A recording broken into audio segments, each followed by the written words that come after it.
ইতিমধ্যে সিপোর্ট ভারতকে দিয়ে দেওয়ার খবর আপনারা শুনেছেন।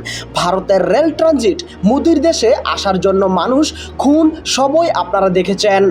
আবরার ফাহাদ কিন্তু ভারতের সমালোচনার জন্যই জীবন দিয়েছে। ফেলানির লাশ দেখার পরও 2024 সালে এসে বাংলাদেশের মানুষ চিনতেছে আসল শত্রু। বিষয়টা প্যাথেটিক। পুলিশের রিউট কন্ট্রোলের নির্দিষ্ট কিছু নিয়ম থাকে।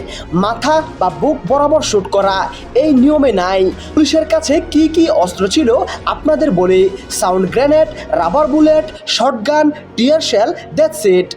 এর মধ্যে শটগান বাদে একটাও মরণাস্ত্র না। আর শটগানের রেঞ্জ খুবই কম। এগুলো অস্ত্র দিয়ে 972 জন মারা কি আসলেই সম্ভব? আপনারা এতক্ষণে ঢাকার রাস্তায় হিন্দি ভাষার কথা বলা মানুষদের কথা শুনেছেন। রামপুরা, বাড্ডা, ধানমন্ডি, মোহাম্মদপুরে নর্থ জেনেভা ক্যাম্পের সাইট ওদের অনেক দেখেছেন।